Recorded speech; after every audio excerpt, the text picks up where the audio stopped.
নমস্কাৰ, মই গীতাঞ্জলি শৰ্মা। আপোনালোক আটাইকে আয়ুষ্মান ভৱলৈ স্বাগতম জনাইছোঁ। আশা কৰিছোঁ সকলোৱে সুখলে আছে।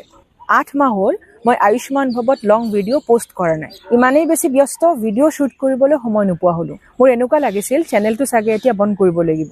এই মাহ কেইটাত আপোনালোকৰ পৰা ইমানেই বেছি কমেণ্টছ, দেন মেছেজ আৰু মেইলছ পাইছোঁ যে বা আপুনি কেলেই ভিডিঅ' দিয়া নাই, নতুবা মেম ভিডিঅ' কেলেই দিয়া নাই, আপুনি ভিডিঅ' পোষ্ট কৰক প্লিজ। কিন্তু লাষ্ট উইকেণ্ড মানে ছেটাৰডে ছানডে অকণমান সময় পালোঁ, চ' ভাবিলোঁ এটা ভিডিঅ' বনাওঁ। ডেইলি নহ'লেও কমচে কম সপ্তাহত মই এটাকে ভিডিঅ' আপলোড কৰিম, মানে লং ভিডিঅ' এটা আপলোড কৰিম।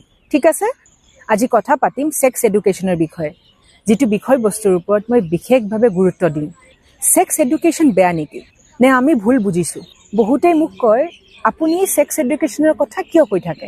এইবোৰ ভিডিঅ' চাই নতুন প্ৰজন্ম ধ্বংস হৈ যাব। এইবোৰ শিকালে ল'ৰা ছোৱালী বেয়া হৈ যাব। এইবোৰে উল্টা সমাজত বেয়া প্ৰভাৱ পেলায়।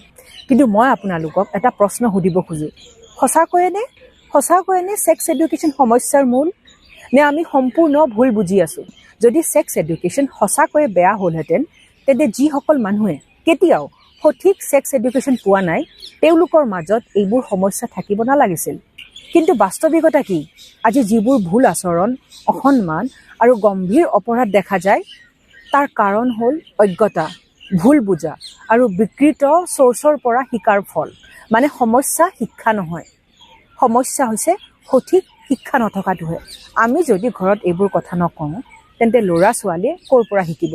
আজিৰ যুগত ফোন এটা থাকিলেই ইণ্টাৰনেট, ভিডিঅ', অসংখ্য কণ্টেণ্ট পোৱা যায়। কিন্তু সেইবোৰ ভিডিঅ'ত কোনো ধৰণৰ বাস্তৱিকতা নাই, দায়িত্ববোধ নাই, আৰু কনচেণ্ট কি বস্তু সেয়া বুজোৱা নহয়। কনচেণ্ট মানে হ'ল সন্মতি। তাত কোনো ধৰণৰ সন্মান শিকোৱা নহয়। সেই ভিডিঅ'ৰ পৰা আপোনালোকে কি শিকিব? গৱেষণাটো পোৱা গৈছে, যুৱ প্ৰজন্মৰ যদি সঠিক পৰামৰ্শ নাপায়, তেন্তে তেওঁলোকে ভুল চ'ৰ্চৰ ওপৰত নিৰ্ভৰ কৰে, আৰু সেইটোৱে পাছত সমস্যাৰ সৃষ্টি কৰে। ছেক্স এডুকেশ্যন এটা কেৱল শাৰীৰিক বিষয় নহয়। ছেক্স এডুকেশ্যন হ'ল নিজৰ দেহৰ বিষয়ে সঠিক জ্ঞান, নিজৰ সীমাৰেখা বুজা আৰু আনৰ সীমাৰেখাৰ সন্মান কৰা।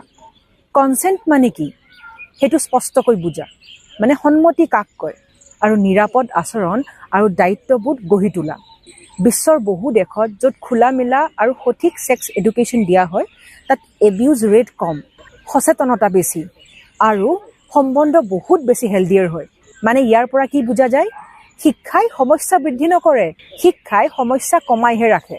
ইয়াত এটা কথা স্পষ্টকৈ বুজাটো খুবেই দৰকাৰ, যৌনতাৰ অপব্যৱহাৰ আৰু হেল্ডি ছেক্সুৱেল ৰিলেশ্যনশ্বিপ, এই দুটা সম্পূৰ্ণৰূপে বেলেগ কথা।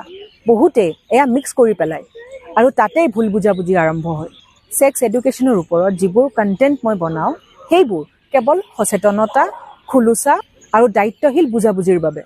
মই ভিডিঅ'ৰ ছেটিঙত ষ্ট্ৰিক্টলি মেনশ্যন কৰোঁ যে এই ভিডিঅ'টো শিশুৰ বাবে নহয়, আৰু যদি আপুনি শিশুটিক মোবাইলটো দিয়ে, তেন্তে আপুনি আপোনাৰ দায়িত্বৰ কথা বুজিব লাগিব।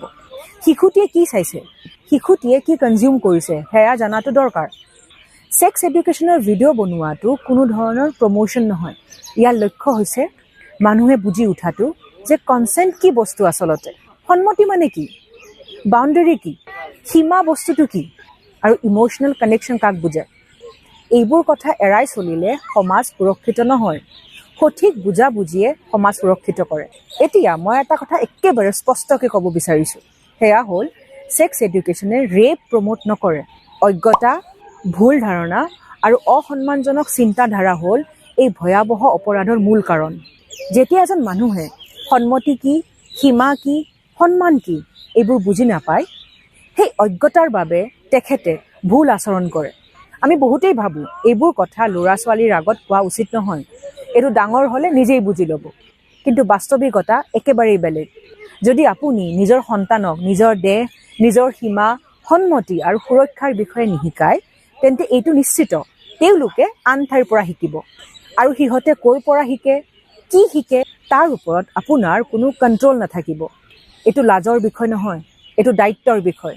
এইটো কেৱল ছেক্স এডুকেশ্যন নহয়, এইটো সন্মান, জাগৰণ আৰু সুৰক্ষাৰ জ্ঞান। একদম শেষত মোৰ এটা প্ৰশ্ন, আমি আমাৰ সন্তানক সুৰক্ষিত কৰিব খোজোনে? আমি সচেতন প্ৰজন্ম গঢ়িব খোজোনে?